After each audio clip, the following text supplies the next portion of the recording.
پہلی بات تو یہ ہے کہ مشرق وسطیٰ کے مسئلے میں اس کے پس منظر کو سمجھ لینا چاہیے. ہمارے بہت سے احباب جو ہیں وہ فوری طور پر وقتی صورتوں کو جیسے کہ حالات و واقعات ہوتے ہیں صرف انہی کے اعتبار سے رائے قائم کرتے ہیں. چیزوں کا پس منظر جو ہے نگاہوں کے سامنے رہنا چاہیے. اس صدی کا ایک مختصر سا نقشہ ذہن میں رکھیے.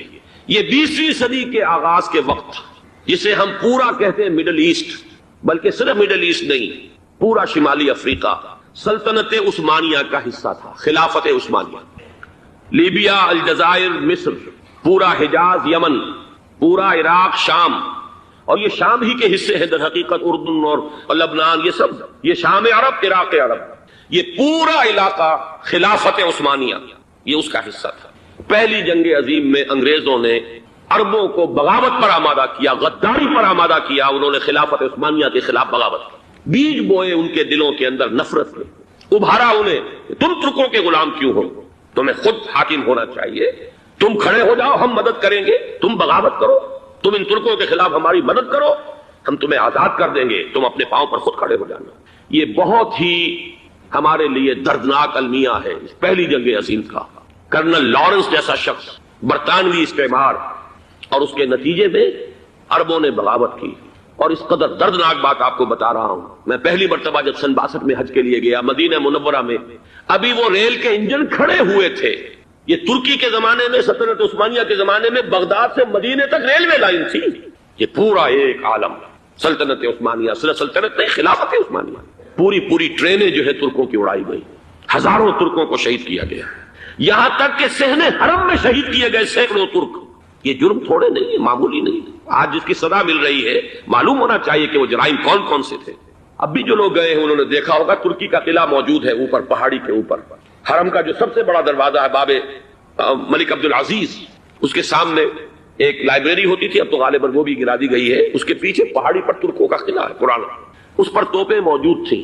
جب بغاوت ہوئی ہے، جو حرم میں آئے ہوئے تھے ترک فوجی، ظاہر بات ہے نہتے، وہ تو نماز پڑھنے آئے ہوئے تھے، ان کو وہاں ذبح کیا گیا ہے. اور ترکوں نے اپنی توپیں استعمال نہیں کی کہ کہیں بیت اللہ کو کوئی اذن نہ پہنچ جائے. بہرحال یہ غداری ہوئی ہے پہلی جنگ عظیم کے دوران، اور نہ صرف ترکوں پہ عربوں نے کی ہے. جیسا کہ میں نے کہا تھا، دو ہیں سب سے بڑے مجرم روئے ارضی کے اوپر امت مسلمہ کے طبقات. ہمارا پنجابی سپاہی بھی جا کر انگریزوں کی مدد کر کے ایلن بی کو قبضہ جو لے کر دیا بغداد کا، اس میں ہمارے مسلمان پنجابی سپاہی بھی شامل تھے. یہ خون چکاں باب ہے ہماری تاریخ کا اس صدی کا. لیکن اس کے بعد سلطنت عثمانیہ کے ٹکڑے ہو گئے، چیچڑے ہو گئے. ایک انگریز نے لکھا ہے یہ جملہ، ذہن میں بجھا ہوا جملہ، کہ تاریخ میں یہ بات ثبت ہو جائے گی کہ ایک انگریز نے اس سلطنت کے ٹکڑے کر دیے کہ جو عمر فاروق نے قائم کی تھی رضی اللہ تعالی عنہ. یہ پورا عالم، یہ تمام علاقہ کس نے فتح کیا گیا؟ یہ بات ہاتھ بدل گئے تھے، پھر ترک آ گئے، خلافت عثمانیوں کے پاس چلی گئی، لیکن یہ سلطنت تو حضرت عمر رضی اللہ تعالیٰ عنہ کے زمانے سے چلی آ رہی تھی. اس کو ایک انگریز کرنل نے، اور اس نے بغاوت میں آمادہ کر کے عربوں کو اور ترکوں کے پیٹھ میں چھرا ڈھپوا کر ان کے ذریعے سے اور ٹکڑے کر دیے. لیکن جب جنگ ختم ہوئی، اب انہوں نے کہا کہ اب ہمیں آزادی دیجیے. تو اب انہیں معلوم ہوا کہ غداروں کو دنیا میں کیا ملتا ہے. ٹکڑے کر دیے گئے. یہ حصہ عراق یہ انگریز کے پاس رہے گا، شام کا یہ علاقہ یہ فرانسیسیوں کے پاس رہے گا، مصر پر انگریزوں کا تسلط رہے گا، لیبیا اطالویوں کے پاس رہے گا.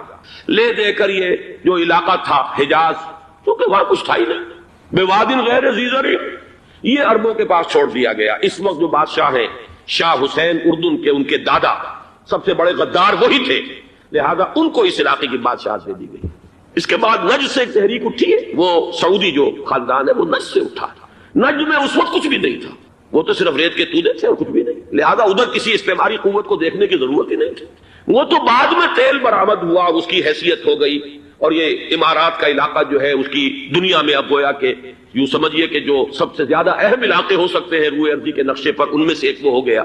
لیکن یہ اس وقت کی بات میں کر رہا ہوں، کوئی حیثیت نہیں تھی، لہذا اس کو چھوڑ دیا گیا.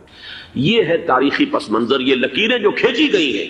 یہ ایک ملت اسلامیہ کو جو قومیتوں میں تقسیم کیا گیا، پھر نعرے لگوائے گئے المصر للمصریین الشام للشامیین. اب شامی ایک علیحدہ قوم ہو چکے ہیں، مصری ایک علیحدہ قوم ہو چکے ہیں، عراقی ایک علیحدہ قوم ہو چکے ہیں.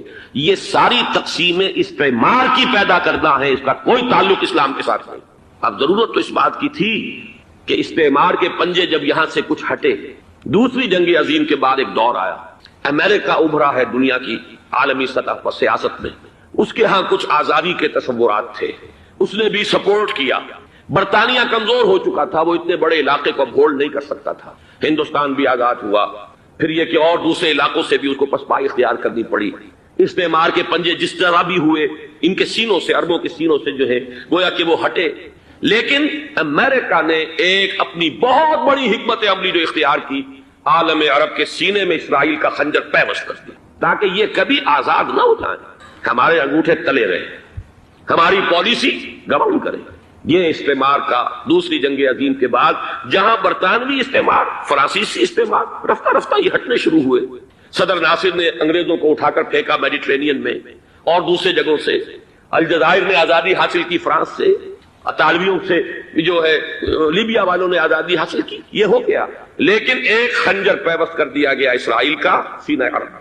اس صورتحال میں ظاہر بات ہے کہ ایک تو بڑی آئیڈیل پوزیشن تھی کہ پورا عالم اسلام متحد ہو، لیکن وہ تو بہت دور کا خواب معلوم ہوتا ہے۔ علامہ اقبال سے بڑا کوئی نقیب نہیں ہے ملت اسلامی کی وحدت کا۔ ایک ہو مسلم حرم کی پاسبانی کے لیے، نیل کے ساحل سے لے کر تا بخاک کاشغر، لیکن انہیں بھی اپنے لیکچرز میں کہنا پڑا کہ اس وقت جو صورتحال ہے پورے عالم اسلام کی ایک وحدت بن جانا تو تقریباً ناممکن نظر آ رہا ہے۔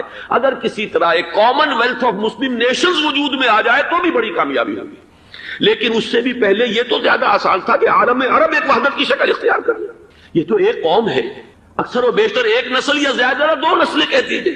شمالی افریقہ میں بربر نسل بھی ہے، باقی تو سب عرب ہے۔ یہ پورا عالم ایک نسل، ایک زبان، پورے اتنے رقبے کے اوپر بولے جانے والی ایک زبان، یہ تو ایک ہو جائے۔ افسوس یہ ہے کہ اس کا ایک ہو جانا، ایک شخصیت ابھری تھی جو مذہبی مزاج کی شخصیت تھی، جو دینی مزاج کی حامل شخصیت تھی، اگر اس کی قیادت میں عالم عرب متحد ہو جاتا تو واقعتاً ایک بہت بڑا جو ہے مرحلہ وہ طے ہو جاتا پوری عالمی ملت اسلامیہ کی ایک وحدت اختیار کرنے کا۔ وہ شخصیت تھی شاہ فیصل شہید کی، اور اس لفظ کے ساتھ یہ آپ کے ذہن میں آ گیا ہوگا کیوں انہیں شہید کر دیا گیا، کس نے کیا کرایا، کہاں سے تعلیم حاصل کر کے آیا تھا وہ جس نے شہید کیا شاہ فیصل شہید کو، اس کی گردن پر کون سوار تھی، وہ یہودی لڑکی کے جس کے فوٹو بھی شائع ہوئے، ایک گردن پر اٹھائے کھڑا ہوا شہزادہ اپنی ایک یہودی دوست کو، لڑکی کو، اور وہی ہے کہ جس نے جا کر پستول سے شہید کیا ہے۔ جان اچھی طرح جان لیجئے، جیسے بارہا میں نے عرض کیا ہے کہ حضرت عمر کو شہید کرنے والا کہنے کو ابو لولو فیروز تھا، لیکن اس کے پیچھے پورا ایرانی نسل پرستی کا جو پورا پس منظر ہے، اسے تو ہر شخص جس کی ذرا بھی نگاہ جو ہے جو صرف منظر کو نہ دیکھ رہی ہو، پس منظر کو بھی دیکھنے والی ہو، وہ تو جان دے گی کہ ابو لولو فیروز ایک فرد کا نام نہیں تھا، وہ ایران کا انتقام تھا عالم عرب سے۔ بالکل اسی طریقے سے یہ امریکی استعمار کا ہتھ کنڈا تھا، اسے محسوس ہوا۔ شاہ فیصل مذہبی مزاج کا شخص، یہ ابھر رہا ہے، اور یہ شاہ فیصل کی حکمت عملی کا ذرا آپ اندازہ کیجئے۔ لاہور میں سمٹ کانفرنس ہوئی، اس میں وہ آئے، سب سے ٹاورنگ پرسنالٹی پورے اس وقت عالم اسلام کے اندر شاہ فیصل کی تھی، اور وہ گویا کہ ایک بہت ہی جس کو کہا جائے کہ ایک بہت ایلڈرلی، ایک بزرگانہ ایک شخصیت جو ہے، اور انہوں نے اپنے دولت کے دروازے، عرب میں وہ مشہور تھے کہ نہایت خسیس اور بخیل انسان ہے، اس لیے کہ وہاں وہ خرچ کرتے تھے حساب کتاب کے ساتھ، لیکن ان کے خزانے کھلے ہوئے تھے عالم اسلام کے لیے، ادھر بھی مدد ہے، ادھر بھی مدد ہے، ادھر بھی کام ہو رہا ہے، ادھر بھی کام ہو رہا ہے۔ پھر انہوں نے تیل کا ہتھیار استعمال کر کے ایک دفعہ امریکہ کو دن میں تارے دکھا دیے تھے، لہذا ان کا ہٹایا جانا سین سے یہ امریکی استعمار کے لیے لازم تھا۔ اب لے دے کر رہ گئے کون؟ سیکولر مزاج کے لوگ۔ پہلی اٹمپٹ جمال عبد الناصر نے کی، ناکام ہو گیا۔ قذافی صاحب نے کوشش کی کہ وہ ان کی جانشینی حاصل کر لے، ناکام ہو گیا۔ اب ایک تیسری شخصیت صدام حسین کی، ملحد ہے، اسلام سے کوئی سروکار نہیں، باس کا فلسفہ، سیکولرزم پلس عرب نیشنلزم، یہ اصول ہے، لیکن یہ ہے کہ یہ شخصیت ابو ابھر کر ایسی آئی ہے کہ اس سے اس وقت یہ جان لیجئے، میں امریکہ میں بھی عربوں سے مل کر آیا ہوں، سعودی عرب میں بھی اب میں وہ دیکھ آیا ہوں، نوجوان نسل جو ہے عربوں کی، پورا جو دوسرے عرب ممالک ہے جہاں پر کہ مذہب کا اتنا چرچا ہی نہیں ہے، پورا فلسطینی عرب، جارڈن کے عرب، شامی عرب عوام، وہ سب کے سب صدام کے پیچھے ہیں، اس لیے کہ انہیں نظر آ رہا ہے کہ ایک شخص پھر ایسا پیدا ہو کر سامنے آ گیا ہے جو شاید عالم عرب کو پھر یونائٹ کر دے، اور یہ ہے اصل وہ شے کہ جو امریکہ کے لیے کسی صورت میں قابل قبول نہیں۔ دولت کے یہ ذخائر، خلیج کی یہ دولت، سیال سونا اور اس کے ذخیرے، اور یہ کسی طریقے سے یہ امریکہ کے زیر اثر نہ رہے، یہ ہے وہ شے جو اسے برداشت نہیں ہے۔ وہ کوئی اربوں کی محبت میں نہیں آیا، 2.5 لاکھ فوج لے کر وہ کوئی شاہی عرب جو خاندان ہے سعودی، اس سے اس کی کوئی دلچسپی نہیں ہے، کوئی پتہ نہیں کہ وہ خود ان کو ہٹا دیں اور وہاں پر کوئی جمہوری ڈھانچہ جو ہے وہاں پہ کھڑا کروا دے خود امریکہ۔ اس لیے کہ سعودی عرب میں دیکھ آیا ہوں حالات، اگرچہ ظاہر بات ہے کہ زیادہ گہرائی میں تو وہاں جانے کا موقع ہی نہیں ہوتا، بہت ہی مستبد حکومت ہے، لیکن صاف نظر آ رہا ہے کہ اس وقت دونوں طبقے نوجوانوں کے جو ہے وہ شاہی خاندان کے شدید خلاف ہو چکے ہیں۔ جو وہاں پر جدید مثقف طبقہ ہے، جدید تعلیم یافتہ، جو باہر پڑھ کر آیا ہے امریکہ میں اور کہیں اور وہ کثیر تعداد میں، اب وہ صاف سوال کر رہے ہیں کہ یہ بلینز اور بلینز آف ڈالرز کے جو ہمارا خرچہ آتا تھا، ہمارے ہتھیاروں کے آرڈر جاتے تھے، وہ کہاں گئے؟ کل 65,000 فوج، اور عرب کے پاس، سعودی عرب کے پاس اتنے ٹینک بھی نہیں ہیں جتنے کہ یمن جیسے غریب ملک کے پاس ہے، تو ہمارا روپیہ یہ گیا کہاں؟ یہ ایک سوال ہے جو ہر شخص کے ذہن کے سامنے ہے۔ اب ہمیں اپنے معاملات کو خود سنبھالنا ہوگا۔ اسی طریقے سے جو مذہبی طبقہ ہے، اور وہاں ہے بڑی تعداد میں مذہبی طبقہ نوجوان جن میں بڑا جذبہ ہے، اور ان کا وہ جوش جہاد انہیں جہاد افغانستان تک لے کر آیا ہے۔ سینکڑوں عرب نوجوان یہاں جو ہے شہید ہوئے، اپنے ملک میں تو انہیں بولنے کی بھی کوئی امکان نہیں ہے، لیکن یہاں وہ جذبہ جو اندر اندر پروان چڑھ رہا ہے، وہ جذبہ انہیں لایا ہے، اور افغانستان کی سنگلاخ وادیوں کے اندر انہوں نے جام شہادت نوش کیا ہے۔ وہ طبقہ بھی شدید اب مخالف ہو چکا ہے کہ انہوں نے امریکیوں کو بلا کر، ان میں یہودی بھی ہیں، عیسائی تو ہے ہی ہے، یہودی ہیں، یہودی عورتیں ہیں، جو کچھ اب وہاں بے حیائی اور بے پردگی کے مناظر نظر آ رہے ہیں۔ یہ سرزمین عرب، میں نے امریکہ میں تقریر سنی ہے، اسنا کے جو فائنل ان کا ایک سیشن تھا، اسلامک سوسائٹی آف نارتھ امریکہ، جس میں میں مدعو کیا گیا تھا، اور اسی لیے میں نے یہ سفر کیا تھا۔ ایک نوجوان نے جو تقریر وہاں پر کی ہے، واقعہ یہ ہے کہ میں حیران رہ گیا اس کی جرأت کا۔ اس نے کہا کہ حضور نے فرمایا تھا کہ جزیرہ نما عرب میں 2 دین جمع نہیں ہو سکتے، اور آج شاہی خاندان کی صرف اپنی حکومت کو بچانے کے لیے امریکیوں کو اتنی بڑی تعداد میں بلا لیا گیا ہے، جن میں موبائل چرچ بھی ہیں، موبائل سینیگوگز ہیں، یہودی مرد اور عورتیں جو ہے دندناتے پھر رہے ہیں آج عرب کی سرزمین پر۔ لہذا جو مذہبی طبقہ ہے وہ اس پر شدید رد عمل جو ہے اس کے اندر پایا جاتا ہے۔ یہ حالات ہیں جو میں آپ کے سامنے چاہتا تھا کہ رکھوں۔ یہ وہ شامت اعمال ہے۔ ایک طرف یہ کہ وہ شخصیت جو ہے صدام حسین کی، وہ کوئی پسندیدہ شخصیت نہیں، لیکن یہ کہ اس شخصیت کو تقویت دینے والے بھی تو یہی لوگ تھے۔ انہیں خطرہ تھا ایران کے انقلاب سے کہ کہیں اسی قسم کا کوئی انقلاب ہمارے ہاں نہ آ جائے، لہذا انقلاب ایران کو ایکسپورٹ نہ ہونے دے، اس لیے انہوں نے اسی صدام حسین کو بلینز اور بلینز آف ڈالرز کی مدد دی۔ آج وہی ہے، عربی کی تو ایک کہاوت بھی ہے، سمن کلبک، یا کو لوگ اپنے کتے کو کھلا پلا کے موٹا کرو، کسی روز تمہیں کو کاٹے گا۔ آج وہ تو انہیں کاٹتا، لیکن یہ کہ اس کا جو علاج تجویز ہوا ہے وہ انتہائی خوفناک ہے۔ 2.5 لاکھ امریکی وہ استعمار کے پنجے جو بمشکل عالم عرب کے سینے سے جو گڑے ہوئے تھے اس استعمار نے، مشکل ہٹے تھے کہ ایک دم اب وہاں پر خبریں آ رہی ہیں، فرانسیسی بھی آ رہے ہیں، برطانوی بھی آ رہے ہیں، کہاں کہاں سے فوجیں آ رہی ہیں، اور وہاں پر 2.5 لاکھ تو صرف امریکن آرمی کا، اس میں تقریباً 1.5 لاکھ تو پہنچ چکی ہے، اور جو بھی ہوگا وہاں پر جیسا کہ میں نے عرض کیا ہے اس قدر خوفناک سین ہے۔ میں نے بہت سے حضرات واقف ہوں گے، کئی مرتبہ میں نے حوالہ دیا ہے مولانا سید حامد میاں رحمہ اللہ کا، انہوں نے ایک دفعہ مجھے بتایا تھا کہ احادیث میں جو قرب قیامت کے حالات و واقعات کی پیشن گوئیاں ہیں، ان میں یہ ہے کہ وہ جو آخری جنگ ہونی ہے جو کہ دجال کے خلاف ہوگی مسلمانوں کی، اور جس میں کہ حضرت مسیح علیہ السلام کا نزول ہوگا، جس کے سلسلے میں اس سے پہلے ایک جنگ ہوگی بہت خوفناک، بہت خوفناک۔ اور عجیب الفاظ ان کے یہ تھے کہ اس میں ایک طرف مسلمان اور عیسائی اور یہودی تینوں ہوں گے۔ یہ بات سمجھ میں نہیں آتی تھی کہ مسلمان اور یہودی ایک جگہ کیسے جمع ہو سکتے ہیں۔ آج وہ نقشہ نظر آ گیا، آج اسرائیل، امریکہ، سعودی عرب اب یہ ایک ہے، بلکہ چلتے آئیے مصر، اسرائیل، سعودی عرب اور جو بھی ان کے حواری ہیں وہ سب ایک سب میں کھڑے ہیں، اور ان کے اوپر سیادت کس کی؟ امریکہ کی۔ وہ نقشہ آ گیا ہے۔ اور اس جنگ کے سلسلے میں مولانا حامد میاں رحمہ اللہ نے مجھے بتایا تھا کہ حدیث میں الفاظ آئے ہیں، اتنے لوگ ہلاک ہوں گے، اتنے لوگ ہلاک ہوں گے، اتنے لوگ ہلاک ہوں گے کہ ایک پرندہ سینکڑوں میل تک اڑتا ہوا چلا جائے گا اور اسے سوائے لاشوں کے اور کچھ نظر نہیں۔ یہ نقشہ خاکم بدہن تلا ہوا ہے، کھڑا ہوا ہے۔ جو بھی ہوگا کیمیاوی جنگ، کیمیاوی وارفیئر، کیمیکل وارفیئر، اور پھر ایٹمک وارفیئر، جس کی کھلی دھمکیاں دی جاتی ہیں۔ کبھی کوریا کے بارے میں اندیشہ تھا کہ یہ درندے خدا کی دھرتی کو، کوریا کی غریب بستی کو ناگاساکی بنا کے چھوڑیں گے، ہیروشیما بنا کے چھوڑیں گے۔ آج وہ صورتحال جو ہے عالم عرب پر، heart of the Arab land, اس پر یہ صورتحال بالکل تلی کھڑی ہے۔ اس میں ہمیں کیا کرنا چاہیے؟ میں نے یہ چاہا کہ پورا پس منظر آپ کے سامنے، صرف وقتی سا کوئی ایک نعرہ، وقتی سی کوئی ایک خبر، اس کے حوالے سے ایک جذبات کا معاملہ، پورا ایک پس منظر سامنے رکھیے۔ اب وہ آپ کو شاید میری باتیں جو ہے وہ سمجھ میں آ جائے۔ نمبر 1، ہمیں کسی صورت اس جنگ میں امریکہ کے گھڑے کی مچھلی نہیں بننا چاہیے۔ امریکہ اسلام کے تحفظ کے لیے نہیں آیا، امریکہ حرمین کی حفاظت کے لیے نہیں آیا، امریکہ اپنے مفادات، عالمی مفادات کے تحفظ کے لیے آیا، اور زیادہ سے زیادہ آپ کہہ سکتے ہیں کہ وہ سعودی شاہی خاندان کی حفاظت کے لیے آیا۔ اور بڑا عمدہ مضمون چھپا تھا پچھلے، بلکہ ابھی تک تو وہ تازہ ہی ہے جب تک نیا نہیں آتا، ندا میں، جس کا عنوان تھا اربوں کا چھرا اور اربوں کا گلا۔ سارے پیسے بھی انہیں سے لے رہے ہیں۔ $12 بلین کا ایک چیک لے کر گیا جیمز بیکر۔ اندازہ تو کیجیے دنیا کہاں سے کہاں پہنچ گئی، محو حیرت ہو کہ دنیا کیا سے کیا ہو جائے گی۔ 2 ماہ قبل اس کا تصور نہیں ہو سکتا تھا، اتنی بڑی قوت امریکہ کی، تباہ کن قوت، اور جمع ہو جائے گی عرب کے اندر۔ لیکن یہ کہ وہ کوس بھی اربوں ہی کی ہوگی، انہی کا چھرا انہی کا گلا۔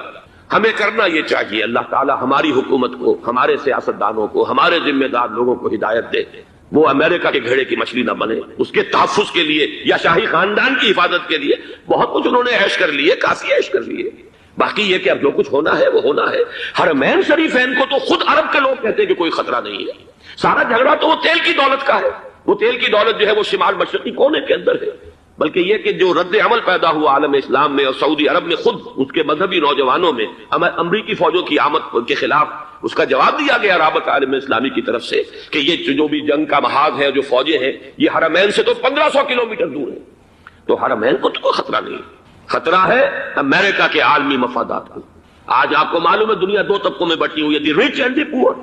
یہ جو اقوام ہیں، جو 6-7 قومیں شمار ہوتی ہیں دنیا کی دولت مند قومیں، ان کے لیے خطرہ ہے کہ یہ اگر ہم ان کا جو سب سے بڑا ذریعہ ہے اس کا صنعت کا، یہ تیل، اگر اس کو کچھ ہو گیا تو ان کی سب کی اکانومی جو ہے وہ دم دھڑام سے زمین پر آ جائے گا، وہ بھی برابر ہو کر آ جائیں گے دنیا کے دوسرے ملکوں کے۔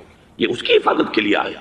ہمارے نوجوان کو آج میں سوچتا ہوں کاش کہ ہمیں معلوم ہو، ہمیں وہ تاریخ دہرانی نہیں چاہیے کہ ہم نے پہلی جنگ عظیم میں انگریزوں کے استعمار کے پنجے گڑوانے کے لیے اپنی جانیں دیں۔ پنجاب کا نوجوان، پنجاب کا مسلمان سپاہی بھی جا کر ایلن بی کو قبضہ دلوانے کے اندر اور بغداد پر قبضہ کرانے میں اس کے تعاون کیا، اس کی مدد کی۔ کیا آج بھی وہی تاریخ اپنے آپ کو دہرائے گی؟ آج ہمارا فوجی جائے گا وہاں پر امریکہ کے تحفظ کے لیے، اس کے مفادات کے تحفظ کے لیے؟ پہلی بات یہ کہ یہ ہرگز نہیں ہونا چاہیے۔ ہونا کیا چاہیے؟ پہلی کوشش یہ ہو کہ یہ بین الاسلامی معاملہ بنے، مسلمان امت آئے، امریکی فوجیں جائیں، فرانسیسی جائیں، برطانوی جائیں۔ ہاں اس صورت میں کہتا ہوں پاکستان کا ایک ایک بچہ وہاں جائے اور اپنی جان قربان کر دے، اس لیے کہ یہ قرآن کا حکم ہے۔ وَإِن طَائِفَتَانِ مِنَ الْمُؤْمِنِينَ اقْتَتَلُوا فَأَصْلِحُوا بَيْنَهُمَا فَإِن بَغَتْ إِحْدَاهُمَا عَلَى الْأُخْرَى فَقَاتِلُوا الَّتِي تَبْغِي حَتَّى تَفِيءَ إِلَىٰ أَمْرِ اللَّهِ فَإِن فَاءَتْ فَأَصْلِحُوا بَيْنَهُمَا بِالْعَدْلِ وَأَقْسِطُوا إِنَّ اللَّهَ يُحِبُّ الْمُقْسِطِينَ۔ امت مسلمہ کو حکم دیا گیا ہے اگر مسلمانوں کے 2 گروہ لڑ پڑے تو تم صلح کراؤ، اور اگر ایک فریق زیادتی پر تلا رہے، اڑا رہے، تو اب سب مل کر اس سے جنگ کرو یہاں تک کہ اسے اللہ کے حکم کے آگے جھکا دو۔ پھر اگر وہ اللہ کا حکم مان لے، صلح پر آ جائے، تو پھر عدل و قسط کے ساتھ ان کے درمیان صلح کرا دو۔ یہ ہمیں حکم ہے، مسلمانوں کو حکم ہے۔ لیکن یہ کہ یہ امریکی آ رہے ہیں اور امریکی استعمار اور امریکی مفادات، اور اس کے لیے جو ہے پاکستان کا مسلمان سپاہی بھی جائے، میرے نزدیک کی کسی صورت میں صحیح نہیں۔ مطالبہ بھی ہو رہا ہے، آج ہی غالباً ایک انٹرویو آیا ہے، شاہ حسین کے بھائی جو ہے حسن بن طلال، انہوں نے بھی یہی کہا ہے کہ اس کو مسلمانوں کو آپس میں اس معاملے کو طے کرنا چاہیے، اس قضیے کو، امریکی فوجوں کو یہاں سے فوراً واپس جانا چاہیے۔ اور یہی بات میں یقیناً تائید کروں گا، تحسین کروں گا، یہی موقف ایران کا ہے۔ ایران عراق کے خلاف جو UN کے سینکشنز ہیں، کہتا ہے ہم اس کی پابندی کریں گے، لیکن امریکہ کو یہاں سے نکلنا چاہیے۔ یہ مسلمانوں کا اپنا معاملہ ہے، وہ آپس میں طے کریں۔ پاکستان کو بھی یہی موقف اختیار کرنا چاہیے پوری قوت کے ساتھ۔ اس میں کوئی بھی اگر کمزوری ہو رہی ہے تو در حقیقت یہ گویا کہ ہم امریکی استعمار کے ہاتھ میں اس کا آلہ کار بن کر، کھلونا بن کر استعمال ہو رہے ہیں، جو کہ ہمیں کسی صورت میں نہیں کرنا چاہیے۔ اگر یہ بھی ناکافی ہو تو دوسرا ایک اور مسئلے کا حل موجود ہے، اس سے براڈر سطح پر، کہ غیر جانبدار ممالک اگر کوئی ہے ان کو بھی اس قضیے کے اندر شامل کیا جائے۔ ایک تحریک تھی کسی زمانے میں، کافی بڑی تھی، لیکن یہ کہ وہ بھی اگر اس کے اندر شامل ہو جائیں۔ لیکن امریکہ، رشیا، یہ تو ظاہر بات ہے سپر پاورز ہیں، ان کے مفادات ہیں، عالمی اور گلوبل مفادات ہیں، لہذا اول تو یہ ہونا چاہیے کہ بین الاسلامی معاملہ بنا کر، اس صورت میں جیسا کہ میں نے عرض کیا ہماری پوری فوج بھی جائے اللہ پر توکل کر کے۔ پاکستان کا محافظ اللہ ہوگا، اگر اللہ کے ایک حکم کے اوپر عمل کرتے ہوئے مسلمان یہاں سے جائیں اور جا کر وہاں پر جو ہے اپنی جانیں دینے کو تیار ہو جائیں۔ لیکن اگر یہ اس میں بھی کافی نہ ہو تو جو بھی غیر جانبدار ممالک ہیں ان کو بھی اس معاملے کے اندر شریک کیا جا سکتا ہے۔ بدر جائے آخر اگر پاکستانی فوج جائے، وہ صرف حرمین شریفین کے گرد و نواح میں ان کو ڈپلوائے کیا جانا چاہیے۔ اگر خدا نہ خواستہ وہاں پر کوئی آنچ آنے کی شکل پیدا ہو جائے، تو اس کی اے ارض پاک تیری حرمت پہ کٹ مرے ہم، اس کے لیے مسلمانوں کو تیار رہنا چاہیے، اس لیے کہ بہرحال جہاں تک ارض پاک کی حرمت کا تعلق ہے وہ ہمارے ایمان کا جز ہے۔ باقی برطانوی مفادات، امریکی مفادات، صنعتی ممالک کے مفادات یا کسی شاہی خاندان کے مفادات، یہ شاہی خاندان یہ تو گرتی ہوئی دیواریں ہیں، جانا ہے آج نہیں تو کل، لیکن یہ کہ اصل معاملہ ہے امت کا، اصل معاملہ ہے امت مسلمہ کا، اصل معاملہ ہے حرمین شریفین کا، لہذا ان دونوں چیزوں کو لازماً گڑبڑ نہ کریں۔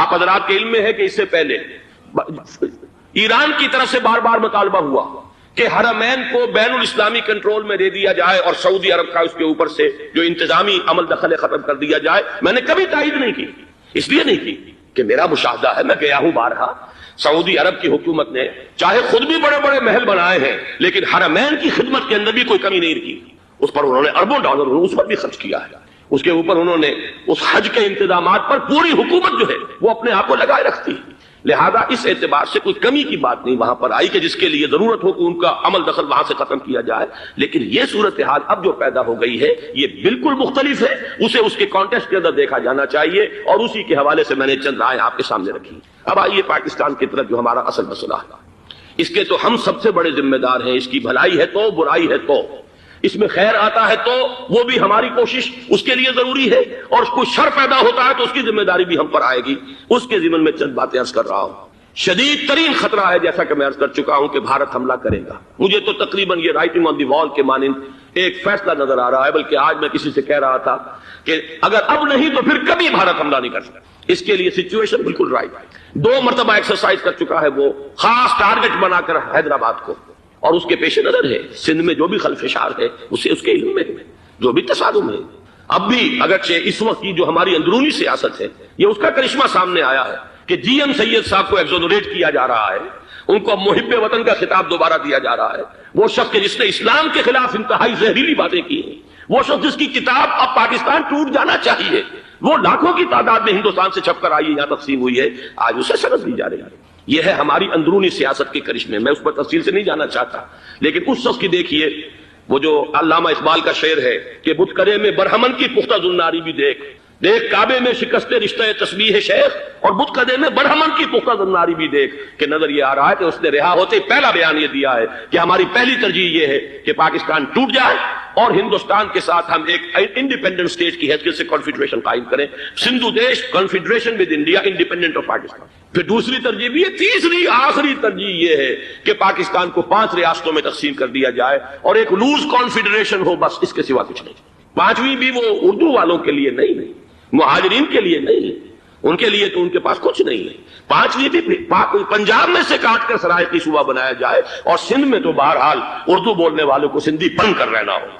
یہ اس شخص کا رہائی کے بعد بھی بیان ہے جسے آپ سند دے رہے ہیں کہ وہ محب وطن ہے اور وہ غدار نہیں ہے، وہ پاکستان کا مخالف نہیں ہے۔ بہرحال یہ حالات جو ہے انتہائی خوفناک ہیں ہمارے۔ آج کشمیر میں جو صورتحال ہے ہندوستان کے لیے انتہائی تشویشناک ہے، جو بدنامی اس کو مل سکتی تھی مل چکی ہے، اور یہ آپ نے دیکھ لیا وہ امریکہ بہادر جو 1.5-2 لاکھ آدمی لے کر پہنچ گیا سعودی عرب میں، اس نے انگلی تک نہیں اٹھائی ہے کہ کشمیر میں بھارت کیا کر رہا ہے۔ یہ ہے ان کی ڈبل سٹینڈرڈز، یہ ہے ان کی بے ایمانیاں کہ بھارت جو کچھ کر رہا ہے وہاں۔ آج اگر ظلم ہو رہا ہے کویت میں عراقیوں کے ذریعے، پورے ورلڈ ٹیلی ویژن پر، CNN پر، فلاں پر اور اخبارات میں، آج بھی ایک لمبا مضمون میں نے اخبار میں پڑھا ہے، لیکن یہ ہے کہ کشمیر میں کیا ہو رہا ہے کہیں تذکرہ نہیں ہو رہا۔ یہ ہے دنیا کے اندر دیانت اور امانت اور شرافت کا حال، اور بین الاقوامی سیاست جو ہے اس کے ڈبل سٹینڈرڈز، لہذا جو بدنامی بھارت کو آ سکتی تھی وہ آ چکی ہے۔ ہندوستان سے ایک نوجوان مسلمان صحافی دہلی سے آئے تھے، نئی دنیا ایک پرچہ نکلتا ہے اس کے طرف سے وہ دورہ کر کے گئے ہیں، مجھ سے بھی لاہور میں ملے تھے، تقریباً 1 مہینہ 1.5 مہینہ ہوا۔ ان کے الفاظ سن کر میں کانپ گیا۔ انہوں نے کہا تھا کہ بھارت کی حکومت اس کے اوپر تلی ہوئی ہے کہ چاہے ایک اور آخری کشمیری کو بھی ہلاک کرنا پڑے، وہ کشمیر کے اندر کبھی بھی کوئی معاملہ جو ہے کشمیر کی آزادی یا کشمیر کو پاکستان کے لیے جانے کے لیے تیار نہیں ہے۔ کیا بگڑے گا اس کا؟ آپ سمجھیے کہ اگر 80-90 کروڑ قوم کی ایک قوم ہے، 1 کروڑ آدمی ختم کر، ان کا دل تو جو ہے اس پہ دکھے گا نہیں۔ حال ہمارا یہ ہے کہ ہم تو کوئی چہرے پہ نہیں کر سکے، ہم تو اپنی صفائی دیتے رہے کہ نہیں ہمارا کوئی ہاتھ نہیں ہے، ہم نے کچھ نہیں کیا ہے، ہمارا کوئی اس کے اندر عمل دخل نہیں ہے، بس یہی ہماری ڈپلومیسی کا شاہکار رہا ہے۔ یہ حال ہے پاکستان کا۔ لہذا بھارت کا وہ معاملہ جو ہے، میں نے جیسا کہ آپ کے سامنے مختلف فیکٹرز گنوا دیے تھے، اندرونی اس کی سیاست، اندرونی خلفشات، وہ تو اب آ کر رہے گا۔ اللہ یہ کہ اللہ تعالیٰ کے قبضہ قدرت میں ہر شے ہے، وہ ٹال دے تو ٹال دے۔ مجھے اقبال کا وہ شعر یاد آ رہا ہے، تقدیر تو مبرم نظر آتی ہے لیکن پیران کلیسا کی دعا ہے کہ یہ ٹل جائے۔ ہم دعا کریں کہ یہ ٹل جائے وقت، لیکن یہ ہے کہ تقدیر مبرم نظر آ رہی ہے۔ اس حالت میں ہمیں کیا کرنا چاہیے؟ نمبر ایک یہ کہ سب سے اہم شے ہے قومی یکجہتی، اور قومی یکجہتی کے اعتبار سے انتہائی خوفناک مرحلہ آ رہا ہے انتخابات میں تو کچھ نہ کچھ فساد، کچھ نہ کچھ دنگا، کچھ نہ کچھ ہنگامہ، ایک دوسرے کے خلاف کیچڑ، ایک دوسرے کے خلاف الزامات بوچھاڑ، یہ تو بڑھتے ہیں۔ بھارت میں بھی قتل و غارت گری ہو جاتی ہے کچھ نہ کچھ۔ لہذا یہاں پر بھی پیر پگاڑا صاحب جو ہمیشہ سے کہتے چلے آ رہے ہیں فیملی پلاننگ، آج پھر ان کا جملہ آ گیا ہے کہ شاید اس انتخابات میں فیملی پلاننگ کے ذریعے سے کوئی بہت بڑا کام ہو جائے۔ پہلی بات تو یہ ہے کہ میں نے اب تک یہ کہا ہے کہ انتخاب کسی صورت میں پوسٹ پون نہیں ہونے چاہیے۔ اب بھی میں یہ کہتا ہوں کہ اگر تو انتخابات کا بدل صرف ایک ہے اور وہ مارشل لا ہے، تو پھر مارشل لا سے تو بہتر ہے کہ وہ انتخابات ہوں چاہے اس میں کوئی خلفشار بھی ہو، اس لیے کہ مارشل لا کا مطلب جو ہے وہ تو سندھ کے اندر ایک ناگزیر دھماکہ ہو جائے گا، تباہ کن، خوفناک، اور پھر بھارت کو کچھ کرنے کی ضرورت نہیں ہوگی، کیا کرایا اسے سارا معاملہ سندھ کے اندر سے مل جائے گا۔ مارشل لا ہرگز نہیں ہونا چاہیے۔ وہ بات جو سن 80 میں نے 18 اگست 1980 کو کہی تھی ضیاء الحق مرحوم سے، آج پھر اسی بات کی میں تکرار کر رہا ہوں، اعادہ کر رہا ہوں، مارشل لا پاکستان کے لیے سوسائڈل ہے۔ لیکن ایک آلٹرنیٹ سامنے آیا ہے، ایک تو پشاور ہائی کورٹ کا ورڈکٹ آ گیا، اور یہ کہ کچھ اور لوگوں کی طرف سے بھی باتیں آئی ہیں۔ ایک دو دن ہوئے ہیں جنگ میں، دو اہم سرخیاں تھیں، اور وہ بڑے اونچے حلقہ جو ہمارا فوج کا اونچا حلقہ ہے اس کی طرف سے اگرچہ نام کسی کا نہیں تھا۔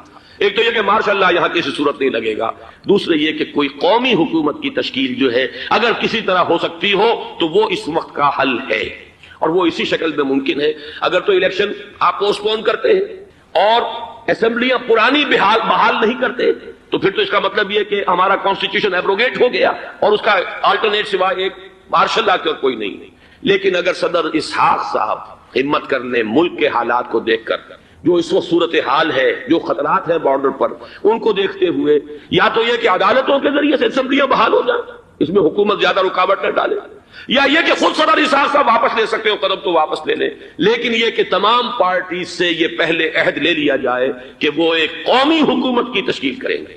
یہ وہ بات ہے، آپ کو یاد ہوگا مرزا اسلم بیگ صاحب، انہوں نے بالکل شروع میں سن 88 کے الیکشن کے بعد کہا تھا کہ نیشنل گورنمنٹ فارم کی جانی چاہیے۔ اس وقت تو کسی نے دھیان نہیں دیا، پیپلز پارٹی بڑے نشے میں تھی، اس کو خاص طور پر سندھ میں جس طرح کا واک اوور ملا تھا اس کا ایک نشہ تھا اس کے دماغ پر، اس لیے وہ سوچنے پر تیار نہیں ہوئی۔ لیکن یہ کہ وہ جو ایک فارسی میں کہا جاتا ہے کہ ہرچہ دانا کنت کنت ناداں لیک بعد از خرابی بسیار، اب اس خرابی بسیار کے بعد بھی اگر عقل آ جائے اور ایک نیشنل گورنمنٹ بنائی جا سکے اور اس کے حوالے سے الیکشن کو پوسٹ پون کیا جا سکے تو میرے نزدیک یہ رائے پوری قوت کے ساتھ دی جانی چاہیے، پیش کی جانی چاہیے، اس لیے کہ الیکشن اس وقت جس خلفشار کا سبب بن جائے گا، ذریعہ بن جائے گا، اس کو تو گویا کہ اور بھارت کے جو گھناونے عزائم ہیں ان کو اور تقویت دینے کا سبب اور ذریعہ بن جائے گا۔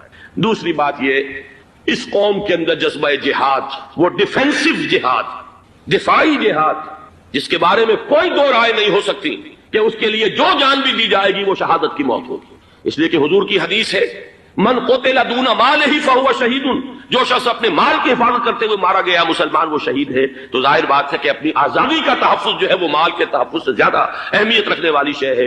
ایک جذبہ جہاد پیدا کیا جائے اور ایک پیپلز آرمی یہاں پر کھڑی کی جائے، عوامی فوج صرف نہیں کر سکے گی تحفظ جب تک کہ پوری قوم جو ہے وہ فوج کی شکل اختیار نہ کر لے، لیکن ظاہر بات ہے کہ اس کا بھی امکان اسی صورت میں ہوگا جبکہ کوئی ایسی حکومت وجود میں آ گئی ہو کہ جس میں اپوزیشن اور گورنمنٹ کا جھگڑا جو ہے وہ اوپر نہ چل رہا ہو، وہ آپس کی محض آرائی نہ ہو، تبھی کوئی پیپلز آرمی جو ہے اس کا تصور جو ہے سامنے آ سکتا ہے۔ اللہ تعالیٰ توفیق دے کہ ہم اس کو بھی کر سکیں۔ آخری بات، آج میں سوچ رہا تھا کہ حضور کو اللہ تعالیٰ نے 2 تلواریں دے کر بھیجا تھا، ایک تلوار قرآن، جاہدہم بہی جہادا کبیرا، اے محمد یہ ہے آپ کی تلوار، اس کے ذریعے جہاد کیجئے، قلع قمع کیجئے جاہلیت قدیمہ کا بھی، قلع قمع کیجئے جاہلیت جدیدہ کا بھی، اور یہ بے یقینی کر کو رفع کیجئے، ایمان پیدا کیجئے۔ یہ ہے کہ جو آج ہمارے پاس وہ جہاد بالقرآن کے حوالے سے ہے، اور دوسرا ہتھیار تھا دین حق، هو الذی ارسل رسولہ بالہدی ودین الحق لیظہرہ علی الدین کلہ، وہ نظام عدل اجتماعی، وہ جو واقعہ یہ ہے کہ اگر اس کا نمونہ دنیا کو دکھا دیا جائے تو پوری دنیا اسے قبول کرے گی، اس لیے کہ دنیا تو پیاسی ہے، دنیا مختلف نظاموں کو ٹرائی کر کے تھک چکی ہے، اس نے جمہوریت کا تجربہ بھی کر لیا ہے، جس نے سرمایہ داروں کی آمریت کی شکل اختیار کر لی. دنیا نے کمیونزم کا تجربہ بھی کر لیا ہے، وہاں سے بھی پسپائی اختیار کر رہی ہے نوع انسانی. لیکن یہ کہ وہ نظام عدل اجتماعی تو ہمارے پاس تھا. پچھلے سال آپ کو یاد ہوگا یہاں پر دسمبر کے مہینے میں اس کے اوپر سیمینار ہوئے تھے، سیاسی نظام، معاشی نظام، معاشرتی نظام، اخلاقی نظام. وہ پورا نظام زندگی جو ہے وہ ہمارے پاس ہے، جس کے لیے یہ ملک لیا گیا تھا. اسلامی انقلاب برپا کر کے اور یہاں پر اس دین کو قائم کیا جائے. میں چند باتیں بھارت کے حوالے سے کہنا چاہتا ہوں. بھارت کے سلسلے میں ہم سے بہت بڑی بڑی کوتاہیاں ہوئی ہیں ہندو قوم کے حوالے سے. پہلی کوتاہی یہ ہوئی کہ ہم نے 800 یا 1000 برس تک حکومت کی. اگرچہ صوفیاء نے کچھ تبلیغ کی یہاں پر، لیکن علمی سطح پر، انٹلیکچوئل لیول پر کوئی تبلیغ کا کام نہیں کیا. ہندوؤں کی جو اعلیٰ ذات کے لوگ ہیں، اور ہندو ذہن ہے فلسفیانہ ذہن، اس فلسفیانہ ذہن کو ہم نے کبھی سمجھنے کی کوشش نہیں کی. اس تک ہم نے دین کی دعوت کو نہیں پہنچایا.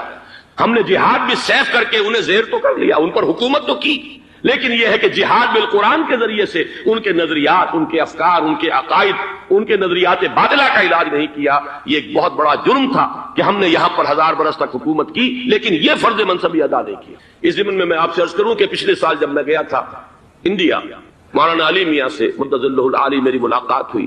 میں نے انہیں ایک مشورہ دیا، وہ چونک گئے، انہوں نے مشورہ پسند بھی کیا. یہ مجھے نہیں معلوم کہ اس پر عمل کیا یا نہیں. میں نے ان سے عرض کیا کہ آپ ندوۃ العلماء میں سنسکرت کی تعلیم لازم کر دیں، تاکہ یہاں کا عالم دین جو نکلے وہ ہندو جو مذہب کی کتابیں ہیں ٹاپ کی امہات کتب، ان کو بھی سمجھ سکتا ہو. جب تک آپ ہندو ذہن کو نہیں سمجھیں گے اسلام اس کے سامنے پیش نہیں کر سکتے.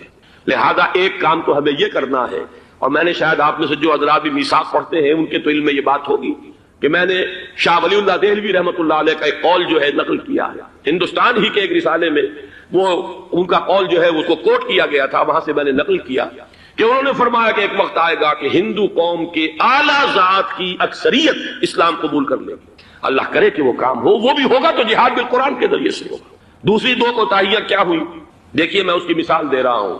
ہم نے اب تک اسلام کے لیے جو نعرہ بازی کی ہے اس کا نتیجہ یہ نکلا، ہندو کو ہم نے بیدار کر دیا، چوکنا کر دیا، منظم کر دیا، اپنے خلاف کھڑا کر دیا، اور ہم نے کچھ کیا نہیں. اس کی ایک سادہ مثال دے رہا ہوں. چپ راس چپ، چپ راس چپ، خاکسار تحریک، دہل گیا تھا پورا ہندوستان. واقعہ یہ کہ دہل گیا تھا. وہ تحریک تو اس کے بعد ختم ہوئی، اب آثار قدیمہ میں کہیں رکھی ہوئی ہے. لیکن ہندو نے اس وقت سے RSS شروع کی، ہندو کو جگہ دیا. RSS جوابی تحریک تھی خاکسار تحریک کے مقابلے میں، اور وہ 60 برس ہو گئے مسلسل کام کر رہے ہیں. وہ تحریک موجود ہے اور اب وہ بہت بڑی فارمیڈیبل فورس بن چکی ہے ہندوستان کے اندر. اسی طرح دوسری بات عرض کر رہا ہوں، ہمارے ہاں اسلام کا نعرہ، اسلامی نظام، اسلامائزیشن، حکومت، قانون، یہ پہلے تو لگا کرتا تھا اپوزیشن کے پلیٹ فارم سے.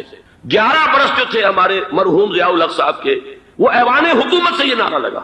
نتیجہ یہ نکلا ہندوستان میں رام راج کی تحریک کھڑی ہو گئی جوابی رد عمل کے طور پر.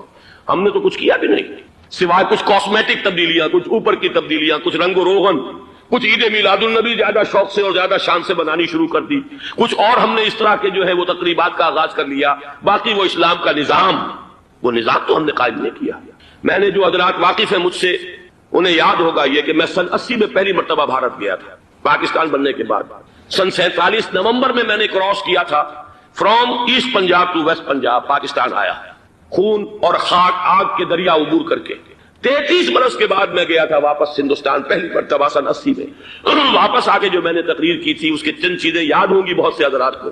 میں نے کہا تھا میں نے 2 چیزیں بڑی اچھی دیکھی ہندوستان میں، جس سے ہندوستان میں مسلمانوں اور اسلام کے مستقبل کے بارے میں جو بہت زیادہ اندیشے اور خطرے تھے وہ دور ہو گئے. ایک یہ کہ ہندوستان میں بھی کوئی ایک نیشنلزم پیدا نہیں ہو سکا، بلکہ ریجنلزم ہے، علاقائیت ہے، لوگوں کے ذہن کے اندر علاقائیت ہے. اگر ایک مرکزی نیشنلزم پیدا ہو جائے تو بھارت بہت بڑی طاقت بن جائے گا، پورے علاقے کے لیے بہت بڑا خطرہ بن جائے گا. دوسری بات میں نے عرض کی تھی کہ اللہ کا شکر ہے کہ ہندو مذہب کا کوئی ریوائول وہاں نہیں ہوا. بائی اینڈ لارج انڈین ہندو جو ہے وہ سیکولر ذہن کا ہے، مذہب کا احیاء وہاں نہیں ہوا. یہ سن 19 کی بات میں کہہ رہا ہوں، اس لیے کہ مذہب کا اگر احیاء وہاں ہو جائے تو مسلمان کے لیے بڑے خطرے کی بات ہو جائے گا. لیکن آج میں آپ سے عرض کر رہا ہوں 1990 میں 10 برس کے بعد یہ جو 11 برس تک ہمارے ہاں اسلام کی رٹ لگی ہے، نتیجتاً اب وہاں ملیٹنٹ ہندو ریوائولزم ایک بہت بڑی قوت بن کر آ چکا ہے. ہم نے کچھ کیا بھی نہیں، نعرے لگائے. اور وہاں BJP اب اگلے الیکشن کے اندر وہ یقین رکھتی ہے کہ اس کی حکومت ہوگی. اس وقت بھی بی پی سنگھ کی حکومت جو ہے اسی کے بل پر کھڑی ہے۔ میری ملاقات ریاض میں ایک ہوئی ہے مراد آباد کے نوجوان سے، اور گفتگو کے آخر میں وہ رو پڑا کہ ہم ہندوستانی مسلمان کیا کریں، ہم تو ایک ایسی صورتحال سے دوچار ہو گئے ہیں کہ کوئی صورت ہمیں نظر نہیں آئی، بچاؤ۔ 30 اکتوبر کی ڈیٹ دی ہوئی ہے وی ایچ پی نے، وشوا ہندو پریشد جو ہے وی ایچ پی، اس کے دے رکھی ہے کہ ہم نے ہر صورت کچھ بھی ہو جائے، اور ایسے ایسے طریقے ان کے ہیں۔ وہ پہلے اینٹیں انہوں نے روانہ کرنی شروع کی تھی، اس کے بعد اب یہ ہے کہ ایک ایک گاؤں سے ایک ایک آدمی آئے گا، 30 لاکھ گاؤں سے ایک ایک آدمی چل کر آئے گا، اور وہ جب پہنچیں گے تو کوئی ان کے اوپر چونکہ ایک ایک آدمی چل کر آ رہا ہوگا، کوئی دفعہ 144 حکومت کی نہیں لگ سکے گی، اور ہم جب اتنے لوگ جمع ہو جائیں گے لا محالہ ہم نے وہ مندر جو ہے تعمیر کرنا ہے اور وہ مسجد گرا دینی ہے۔ اور ادھر مسلمان جو ہے آخری طور پر طے کیے ہوئے ہیں کہ چاہے ہم سب کٹ مریں لیکن ہم یہ مسجد گرنے نہیں دیں گے۔ خدا نہ خواستہ یہ صورتحال اگر بالفعل ہو جاتی کنفنٹریشن، اس وقت تو پھر بھی جو حکومت یو پی کی ہے وہ کچھ نہ کچھ مسلمانوں کا ساتھ دے رہی ہے، لیکن یہ کہ بے بس ہوتے کوئی دیر نہیں لگے گی۔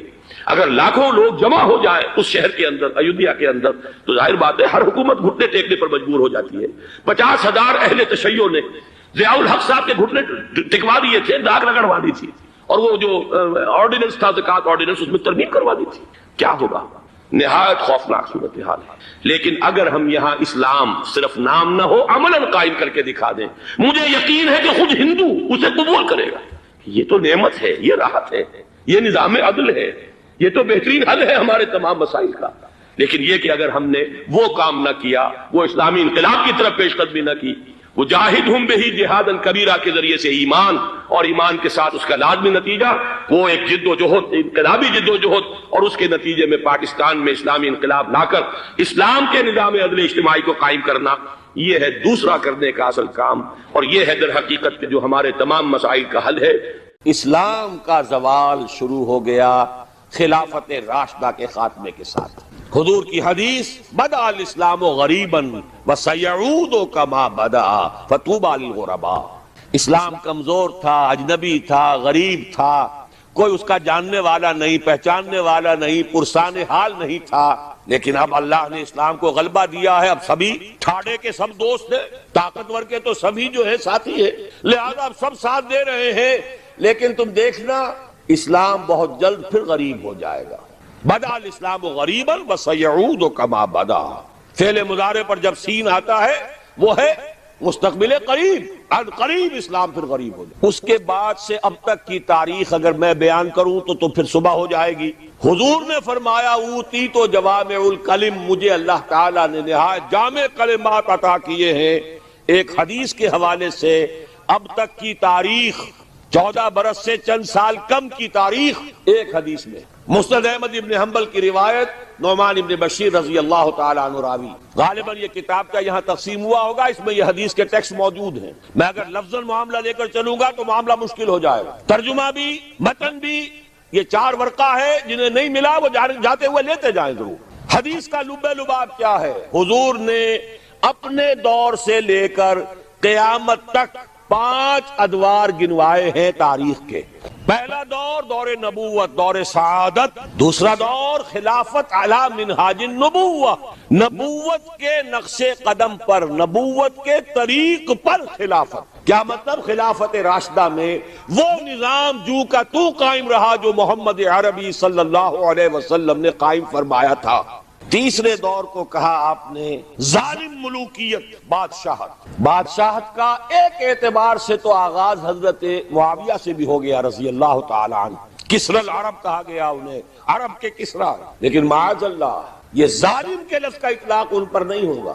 ان کے 20 سالہ دور خلافت میں نہ کوئی خانہ جنگی، نہ کسی کو قتل کیا گیا، نہ کسی کے پر زیادتی کی گئی، پرامن تھا۔ اگرچہ خلافت راشدہ میں اہل سنت بھی اسے شمار نہیں کرتے، اپنی ذات میں تو راشد تھے کہ نہیں، خلیفہ تھے کہ اپنے وہ صحابی تھے کہ نہیں، اور صحابہ اولئک ہم الراشدون۔ لیکن خلافت راشدہ، خیر اہل تشیع کی جو رائے ہے وہ تو خیر علیحدہ ہے، اہل سنت جو ہے وہ بھی خلافت راشدہ میں شمار نہیں کرتے۔ ابو بکر، عمر، عثمان، علی اور آگے 6 مہینے حضرت حسن کے بھی بعض حضرات شامل کرتے ہیں، تو ایک حدیث کے مطابق 30 سال کی مدت مکمل ہو جاتی ہے۔ ملوکیت اصولی اعتبار سے حضرت معاویہ کے دور میں شروع ہوئی، لیکن ظالم ملوکیت یزید کے دور سے شروع. اب جو دور شروع ہوا اس میں کربلا بھی ہے. حضرت حسین ابن علی رضی اللہ تعالی عنہما، ان کے ساتھی، ان کے خاندان والے کس طرح شہید. اور صرف وہی نہیں ہوئے، عبداللہ ابن زبیر رضی اللہ تعالی عنہما وہ بھی شہید کیے. حرم مکہ رنگین ہوا خون سے، ان کی لاش ٹنگی رہی بہت دنوں تک. مدینہ بھی نہیں بچا، واقعہ حرہ میں مدینہ کی حرمت جو ہے اس کو بٹا لگایا گیا. یہ دور ملوکیت کے سیاہ کارنامے. حجاج کے ہاتھوں سینکڑوں تابعی شہید ہوئے. مسلمانوں کا دور تو ابھی عروج کی طرف جا رہا ہے. اسلام کا دور غربت شروع ہو چکا ہے. اسلام اور مسلمانوں کو علیحدہ علیحدہ شے سمجھیے، ساتھ نہیں. پہلے 30 برس بھی ساتھ تھے، بلکہ حضور کے 23 برس بھی شامل کر لیجئے. پہلی نصف صدی جو ہے وہ ساتھ ہے. دین کا بھی عروج ہو رہا ہے، ساتھ ہی امت مسلمہ کا عروج بھی. اس کے بعد امت مسلمہ تو چڑھتی جا رہی ہے اور دین گرنا شروع ہو گیا. ویسے یہ بات ذہن میں رکھیے کہ وہ 2-4 دنوں میں نہیں گرا. کھنڈر بتا رہے ہیں عمارت عظیم تھی. یہ 6 منزلہ عمارت، شاہ اسماعیل شہید نے اس اصطلاح کو استعمال کیا ہے. یہ 6 منزلہ عمارت کوئی 1000 بلکہ 1200 برس میں جا کر زمین بوس ہوئی، لیکن ہے پھر وہ گریجول ڈکلائن. تو تیسرا دور حضور نے فرمایا ظالم ملوکیت. چوتھا دور فرمایا غلامی والی ملوکیت، ملکن جبرین. پہلے تو 1000 برس تک بادشاہ مسلمان تو تھے، چاہے ان میں بدماش بھی تھے، عیاش بھی تھے، ظالم بھی تھے، اچھے بھی تھے، نیک بھی تھے. آخر انہی میں صلاح الدین ایوبی بھی تھے، انہی میں نور الدین زنگی بھی تھے، انہی میں اورنگزیب بھی تھے، انہی میں التتمش بھی تھے. اچھے بھی تھے، اس میں کوئی شک نہیں، لیکن تھے بادشاہ، خلیفہ تو نہیں تھے. لیکن یہ کہ اکثر و بیشتر کا معاملہ تو وہی ہے، عیاشیاں ہیں. محل بن رہے ہیں، تاج محل بن رہے ہیں، الحمرا بن رہا ہے. جہاں جائے کوئی اقبال اور جا کر رو کر آ جائے.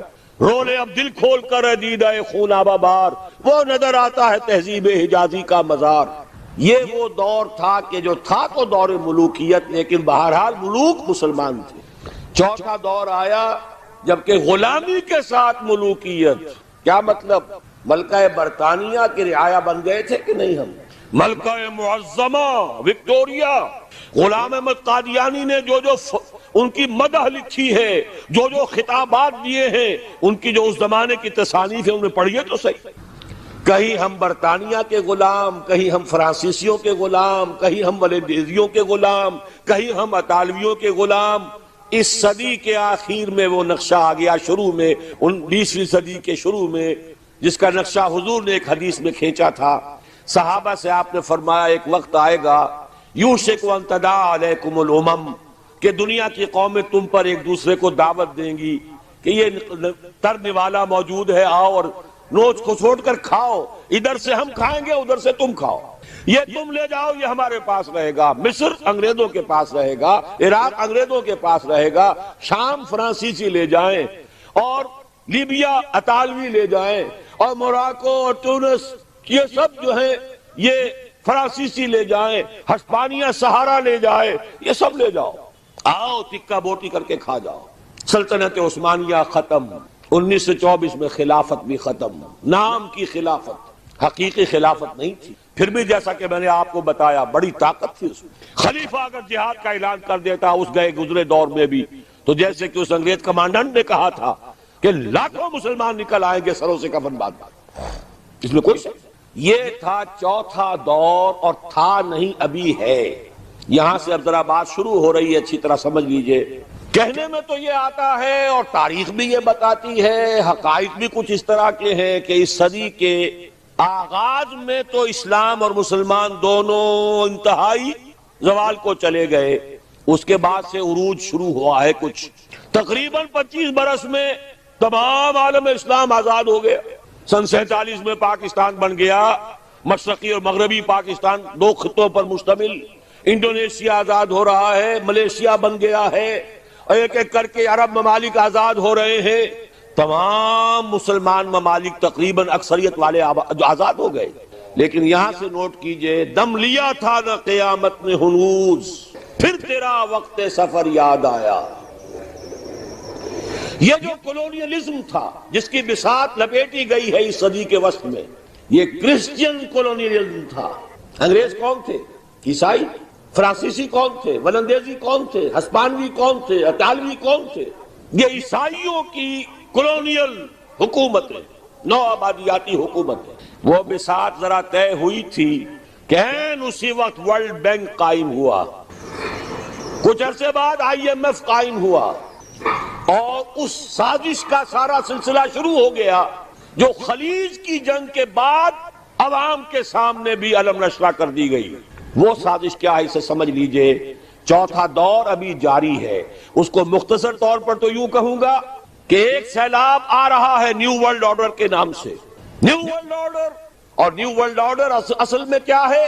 براہ راست حکومتیں نہیں ہوں گی دوسروں کی، انہی میں سے لوگوں کو بٹھاؤ، لیکن مالیاتی شکنجے میں جکڑ لو، کام یہ کریں، محنت یہ کریں، صبح سے شام تک مشقت یہ کریں، اپنے سودی نظام سے، اپنے ورلڈ بینک سے، اپنے IMF سے ان کی محنت اور ان کی کمائی کی ملائی کھینچتے چلے جاؤ، چھاچ ان کو بھی دیتے رہو۔ یہ پورا فلسفہ یہود کا ہے، زائنزم کے نام سے جو دنیا میں چل رہا ہے۔ یہود کا کہنا یہ ہے کہ اصل انسان صرف ہم ہیں، 13 ملین یا 14 ملین، 1.5 کروڑ سے بھی کم انسان دنیا میں یہودی ہے۔ وہ کہتے ہیں اصل انسان ہم ہیں، باقی یہ 6 ارب جو بھیڑ نظر آتی ہے دنیا میں، یہ اصل میں حیوان ہے، شکلیں انسانوں کی سی ہیں، یہ گوئمز ہیں، یہ جینٹائلز ہیں۔ ان گوئمز اور جینٹائلز کا خون چوسنا ہمارا حق ہے، جیسے گائے کا دودھ پینا ہمارا حق ہے، بیل کو ہل میں جوتنا ہمارا حق ہے، گھوڑے کو ٹانگے میں جوڑنا ہمارا حق ہے۔ البتہ گائے کو بھی کچھ چارہ تو ڈالنا پڑے گا نا، بھوکی مرے گی تو دودھ کہاں سے لوگے؟ گھوڑے کو بھی شام کو کچھ دانہ ڈالو گے تو اگلے روز اسے ٹانگے میں جوت سکو گے۔ اس درجے میں اس بقیہ نوع انسانی کو سبسسٹنس لیول کے اوپر تو باقی رکھو، باقی ان کی محنت، ان کی کوشش، ان کی جد و جہد۔ گھوڑے پر اگر آپ نے جو بھی ٹانگے باندھ ہے، اس نے اگر 100 روپے شام تک کمائے ہیں تو 20-25 تو بہرحال گھوڑے پر بھی ڈالے گا، باقی اس کی کمائی ہے۔ سبسسٹنس لیول ان کو دو تاکہ یہ کل بھی کام کرنے کے قابل ہو، لیکن سارا سودی نظام کے ذریعے سے ان کا خون ہم کشید کرتے چلے جائیں۔ یہ نیا مالیاتی عالمی استعمار ہے، وہ استعمار اور تھا، وہ کولونیل رول۔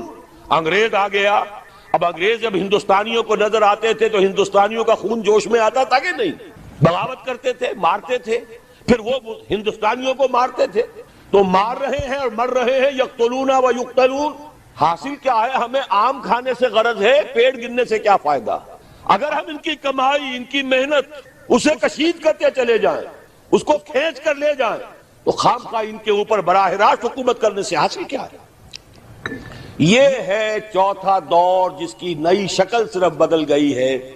پورے عالم اسلام میں حکومت میں وہی لوگ بیٹھے ہیں، عدل بدل وہ کرواتے رہتے ہیں۔ ایک زیادہ بدنام ہو گیا یا ہو گئی، چلو اس کو ہٹاؤ، دوسرا لے آؤ۔ کچھ دنوں کے بعد اسے زیادہ بدنام ہو جائے گی یا ہو جائے گا، تیسرے کو لے آئیں گے۔ الیکشن کراتے رہو، یہ اسی میں مگن رہے۔ الیکشن ممبری کرسی صدارت بنائے، خوب آزادی نے پھندے، اٹھا کر پھینک دو باہر گلی میں، نئی تہذیب کے انڈے ہیں گندے، یہ اقبال کہہ کے گیا ہے۔ لیکن لگائے رکھو، انہیں کرکٹ کے میچ میں الجھائے رکھو، دیکھتے رہے صبح سے شام تک بیٹھے ہوئے، انہیں پتہ ہی نہ چلے کون ہمارا خون چوس رہا ہے، کتنی جوکیں لگی ہوئی ہیں میرے جسم کے ساتھ اور وہ میرے خون کو چوس رہی ہیں، انہیں پتہ ہی نہ ہو۔ مست رکھو، اقبال نے تو کہا تھا نا، مست رکھو ذکر و فکر صبح گائی میں اسے۔ اس سے کہیں زیادہ لذت جو ہے وہ اب وہ میچ دیکھنے میں آ رہی ہے۔ لگاؤ ان کو، طرح طرح کے نام سے جو ہے جوئے کے اندر لگاؤ۔ یہ تمام دھندے اس لیے ہیں، یہ اس میں مگن رہے حیوانوں کی طرح۔ اور یہ بھی نوٹ کر لیجئے، یہ بھی ان کے پروٹوکول میں ہے، اخلاقی اعتبار سے انہیں کرپٹ کر دو، انہیں تمیز ہی نہ رہے بیٹی میں اور بیوی میں، انہیں تمیز نہ رہے مرد اور عورت میں۔ حیوان، بالکل حیوان، حیوان۔ انسانیت کہیں رہ گئی تو کسی وقت بغاوت کا اندیشہ ہے۔ عورت کو باہر نکالو گھر سے، اسے شمع محفل بناؤ، اسے ہتھیاروں، اسے اشتہاروں کا موضوع بناؤ۔ موٹر سائیکل کا اشتہار ہے تو عورت، چائے کا اشتہار ہے تو عورت۔ یہ سارے کھیل یوں ہی نہیں ہو رہے، protocols of the elders of the Zion 1897 کے ان کا ذرا مشاہدہ کیجئے تو معلوم ہو جائے گا جو کچھ ہو رہا ہے وہ یہود کی وہ سازش۔ حضور صلی اللہ علیہ وسلم کی اس مقصد بعثت کی تکمیل کا سیلاب جب چلا تھا